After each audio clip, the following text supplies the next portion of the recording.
বোলপুরের আইসিকে কদর্য আক্রমণের 7 দিন পর হাজিরা দেন অনুব্রত মণ্ডল। চলে 2 ঘন্টা জিজ্ঞাসাবাদ। সূত্রের খবর, জিজ্ঞাসাবাদে আইসিকে ফোনের কথা স্বীকার করে নেন কেষ্ট মণ্ডল। তবে কি কথা বলেছেন তা মনে নেই। রাতে অনেকগুলো ওষুধ খেয়ে ঘুমন। ওষুধ খেয়ে ভুল কিছু বলে থাকতে পারেন। জিজ্ঞাসাবাদে তেমনটাই জানিয়েছেন বলে সূত্রের খবর। এই বিষয়টি নিয়েও আমরা ফিরবো। আমাদের সঙ্গে সরাসরি রয়েছেন শুভদীপ।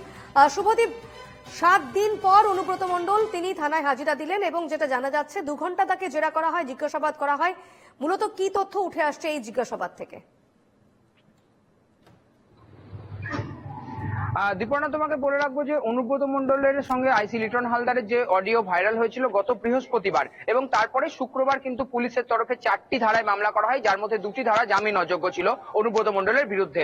তারপরে তাকে শুক্রবারই নোটিশ পাঠানো হয় শনিবার হাজিরা দেওয়ার জন্য, কিন্তু সেই নোটিশে হাজিরা তিনি এড়িয়ে যান অসুস্থ বলে। পরবর্তীতে ফের পুলিশের তরফে শনিবার তাকে আবারও নোটিশ পাঠানো হয় রবিবার হাজিরা দেওয়ার জন্য, কিন্তু রবিবারও তিনি হাজিরা এড়িয়ে 5 দিনের বেড রেস্ট চেয়ে নিয়েছিলেন, এবং তারপরেই বৃহস্পতিবার বেড রেস্ট শেষ হওয়ার শেষ দিনেই কিন্তু তিনি পৌঁছে যান এবং পুলিশের সঙ্গে জিজ্ঞাসাবাদের মুখোমুখি হন। প্রায় 2 ঘন্টা তাকে জিজ্ঞাসাবাদ করা হয়, এবং জিজ্ঞাসাবাদ সূত্রে যেটা জানা যাচ্ছে পুলিশের সূত্র থেকে, যে অনুব্রত মণ্ডল স্বীকার করে নিয়েছেন যে তিনি ফোন করেছিলেন। তবে এখানে আরো একটা বড় প্রশ্ন উঠে আসছে যে অনুব্রত মণ্ডল যেটা বলেছেন যে তিনি রাত্রে বিভিন্ন ধরনের ওষুধ খান, সে কারণে যে ঘটনা ঘটেছিল, অর্থাৎ বোলপুর থানার সিঙ্গি পঞ্চায়েতে একজন ঘিদহ গ্রামে এক তৃণমূল কর্মীকে মারধর করা হয়েছিল, এবং তার পরবর্তীতে বোলপুর থানার পুলিশ কোনো ব্যবস্থা গ্রহণ করছিল না।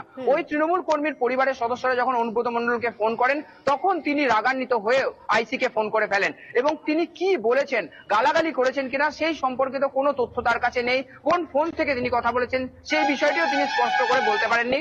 তার কারণ হিসেবে তিনি যেটা জানিয়েছেন যে তিনি রাত্রে বিভিন্ন ধরনের ওষুধ খেতে হয় তার শারীরিক অসুস্থতার কারণে, আর সেই কারণেই কিন্তু তিনি কি বলেছেন বা কার ফোন থেকে বলেছেন তা কোনো কিছুই তার মনে নেই। অর্থাৎ এক্ষেত্রে অনুব্রত মণ্ডল নিজে একটি আইনি যে ফাঁক, সেই ফাঁক দিয়ে গলে যেতে চাইছেন কিনা এমনটাই মনে করা হচ্ছে পুলিশের তরফে। কারণ অনুব্রত মণ্ডল যদি এক্ষেত্রে বলেন যে তার কিচ্ছু মনে নেই বা তিনি ফোন করেছেন কিনা সেই বিষয়টি তার কাছে স্পষ্ট নয়, সেক্ষেত্রে তার শারীরিক অসুস্থতার যে পয়েন্ট, সেই পয়েন্ট দেখে কি কোন রকম বিচার প্রক্রিয়া ব্যাহত হতে পারে বা বিচার প্রক্রিয়া বিভ্রান্ত হতে পারে, সেই বিষয়টিও কিন্তু খতিয়ে দেখছে পুলিশ। তবে আগামীতে পুলিশ এই হাজিরার পরে কি পদক্ষেপ নেবে, আবারও কি অনুব্রত মণ্ডলকে হাজিরার জন্য নোটিশ দেবে, নাকি কোন রকম যে কম্পাইল উইথ লিখে অনুব্রত মণ্ডলকে একদমই সম্পূর্ণ এই কেস থেকে সরিয়ে ফেলার চেষ্টা করবে পুলিশ, সেটাও বিষয়। কারণ যদি সেক্ষেত্রে না হয়, তাহলে তার জামিন কিন্তু যদি না মঞ্জুর হয়, সেক্ষেত্রে অনুব্রত মণ্ডলের বিরুদ্ধে কড়া পদক্ষেপ নিতে হতে পারে বীরভূম জেলা পুলিশকে।